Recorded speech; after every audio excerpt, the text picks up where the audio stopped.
Hello दोस्तों, स्वागत है आप सब लोगों का मेरे इस यूट्यूब चैनल पर। आज की इस वीडियो में हम बात करेंगे एवरेज, एक अच्छा एवरेज कैसे निकलता है। क्योंकि बहुत सारी इंक्वायरी मेरे पास इसी टॉपिक पर आती है कि भाई एवरेज कैसे निकलता है, एवरेज को कैसे नापते हैं, एवरेज नापने का मेथड बता दीजिए। बहुत सारे सवाल एवरेज के ऊपर हैं, जबकि ऐसा कोई फॉर्मूला नहीं है, कोई ऐसा मेथड नहीं है, कोई ऐसा तरीका नहीं है जो एवरेज को नाप ले। ये सिर्फ आपकी प्रैक्टिस है, आपका करने का तरीका है।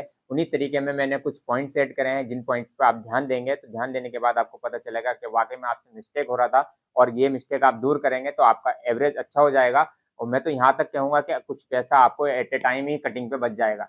जो आपका वेस्टेज जा रहा था, तो एक तरीके से पैसे ही खराब हो रहा था, अगर वो वेस्टेज आपका बच जाएगा तो आपका यहीं पे कुछ ना कुछ प्रॉफिट हो जाएगा। मेरे साथ तो देखने में आया है कि कई कई हज़ार रुपये का डिफरेंस आपको सामने नजर आएगा। तो चलिए दोस्तों, शुरू करते हैं अपनी वीडियो को। पहला पॉइंट्स ले लेते हैं। पहले पॉइंट्स में जैसे कि आप फैब्रिक लाते हैं, ठीक है, अगर वो आपको मीटर में मिलता है तो आप उससे पूछिए कि कितने केजी निकलेगा। उससे क्या होगा, आपको पता चल जाएगा कि अगर आप एनएस का मैं एग्जाम्पल के लिए एनएस फैब्रिक ले लेता हूँ। जब जैसे कि जब आप एनएस का फैब्रिक लाएंगे तो वो आपको 100 मीटर बोलता है, 100 मीटर निकलता नहीं है। लेकिन जब आप उससे पूछें कितने केजी का है और केजी उसका वजन करके देख लें, अगर वो 19.5 है, यानी कि 19.5 किलो का है, तो डेफिनेटली वो 100 मीटर निकलेगा। तो यहीं पे आपका कुछ ना कुछ डिफरेंस नजर आएगा, क्योंकि आपने वहाँ पे तोल के देख लिया। चाहे वो कपड़ा फैब्रिक मीटर में हो, मीटर में आता हो, उस दुकान वाले को छोड़ दीजिए, बोलेगा जो मीटर में आता है ये तो। लेकिन आप लोगों को क्या करना है, उसको तोल के देखना है। और जब आप तोल के देखेंगे और 19.5 केजी निकलेगा, तो इसका मतलब आपका जो है पूरा निकलेगा, और उससे आपका एवरेज अच्छा होगा।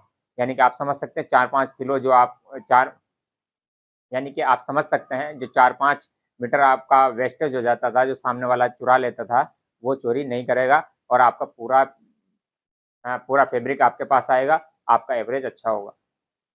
अगला पॉइंट्स ले लेते हैं, पॉइंट्स नंबर 2।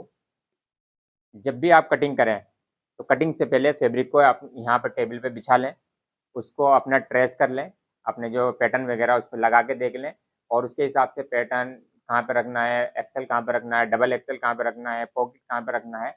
इस पर मैं एक विस्तार से एक पूरी वीडियो बनाऊंगा।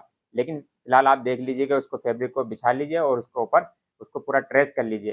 कहीं पे स्पेस खाली है तो समझ लीजिए आपका नुकसान हो रहा है। और 1 इंच का भी ख्याल, 1 इंच का ख्याल रखिए, क्योंकि 1 इंच का वेस्टेज होगा तो नीचे तक जितनी लेयर है, अगर वो 100 लेयर हैं तो 100 इंच का नुकसान होगा, अगर लेयर उससे ज़्यादा है तो उससे ज़्यादा इंच का नुकसान होगा। तो इस बात का ध्यान रखें। आप ये सोचिए 1 इंच नहीं है, वो 1000 इंच में बदल जाएगा।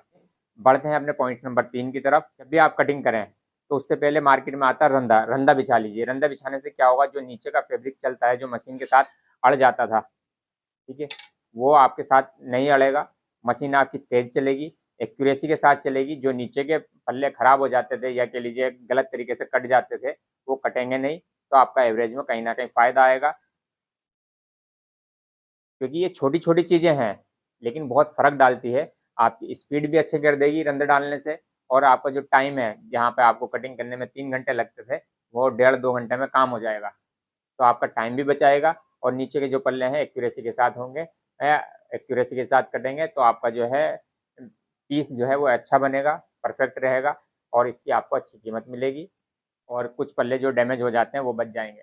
तो बढ़ते हैं अपने पॉइंट नंबर 4 की तरफ। आप जब भी लेयर लगाएं तो लेयर जो है वन साइड तो बिल्कुल 100% इक्वल आनी चाहिए। दूसरी तरफ चाहे कैसे भी हो, एक साइड से जो जब लेयर चलेगी, जिस हाथ से भी आप काम करते हैं, लेफ्ट से या राइट से, तो वहाँ पे एक लेयर तो बिल्कुल 100% इक्वल आनी चाहिए। तो जब आप इस तरीके से इक्वल बिछाएंगे तो आपका वेस्टेज की चांसेस बहुत कम रहेंगे। जब आप उसको ट्रेस करेंगे तो एक अच्छा एवरेज आपको निकलेगा। बढ़ते हैं अपने पॉइंट नंबर 5 की तरफ। पॉइंट नंबर 5 में ये मशीन है जिससे कि आपकी लेयर जो होती है, दोनों साइडों की जो लेयर है, जिससे आपकी जो है दोनों साइड की जो लेयर है, फोल्ड करते थे उसको इकसार करते थे। जो इकसार करने में वेस्टेज जाता था वो नहीं जाएगा। तो वहाँ पे भी आप देखेंगे काफ़ी सारा 2-4 किलो इधर से, 2-4 किलो उधर से बच जाएगा। तो इससे भी आपका एवरेज बहुत अच्छा होगा। अब बात कर लेते हैं पॉइंट नंबर 6 की। पॉइंट नंबर 6 में आ जाता है ये होल्डर। जब भी आप कटिंग करें उससे पहले एक साइडों में ये होल्डर लगा लें, क्योंकि बहुत सारी जगह ऐसा होता है कि हम आप फैब्रिक को पकड़ ही नहीं पाते हैं। मशीन आपके पास में रहती है, जैसे पॉकेट के आसपास की जगह या कोई बारीक कटिंग, वहाँ पे हमको इससे करने से डैमेज का खतरा, कटिंग का गलत तरीके से कटने का खतरा हो जाता है। कुछ पल्ले साथ साथ आ जाते हैं।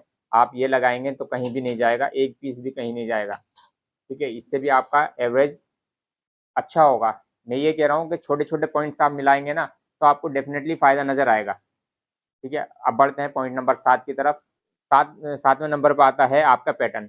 आपके पैटर्न जो है मार्केट की नीड के हिसाब से होने चाहिए। कहने का मतलब ये है, मार्केट में बहुत तरीके के पैटर्न है, मेरी नज़रों में तो सिर्फ 3 है। एक तो चोर साइज कहलाता है, वो साफ दिख जाता है, वो फलों पे वगैरह पे बिकता है, क्योंकि मार्केट है, सभी तरीके के लोग हैं, सस्ते वाले भी हैं, मीडियम वाले भी हैं और उससे ऊपर वाले भी हैं।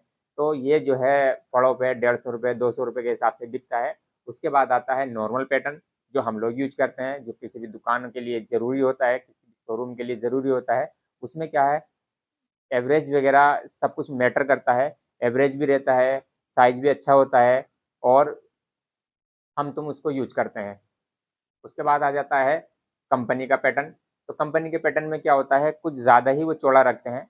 वो इसलिए भी रखते हैं क्योंकि उन लोगों को दिखाना रहता है कि हम मार्केट से अलग हैं, और उनको ये भी दिखाना रहता है कि हम महंगा बेचते हैं। तो डेफिनेटली वो 1000 रुपये 500 रुपये या ऑनलाइन बेचते हैं, जिससे कि वो एवरेज का उनके लिए काम ही नहीं है, क्योंकि वो इतना ज़्यादा पैसा सामने वाले से लेते हैं कि वो एवरेज के बारे में सोचते भी नहीं है। तो उन लोगों का तो पैटर्न अलग हो गया। तो हम लोगों के लिए सिर्फ 3 पैटर्न है, चोर, मीडियम और कंपनी।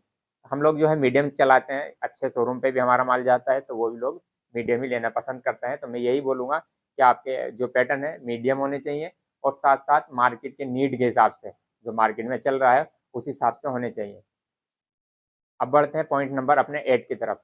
जब आप फैब्रिक को बिछाते हैं, जो लोग प्रैक्टिकल करते हैं उनको एकदम पता चल जाएगा, बीच में कट पीस आ जाता है, तो उसको काट के निकाल दें। अदरवाइज अगर उसको बिछा देंगे तो हम जब कटिंग करेंगे तो छोटे छोटे पल्ले में कट जाएगा, तो कटने के बाद वो वेस्टेज ही जाएगा, ना इधर का ना उधर का। अदरवाइज अदरवाइज जैसे हम उसको काट के निकाल के अलग रख लेते हैं, तो बाद में हम उसका पॉकेट वगैरह आराम से बना सकते हैं, कुछ बेल्ट बना सकते हैं, इस टाइप की चीज़ें बना सकते हैं, हाफ नेक की बना सकते हैं।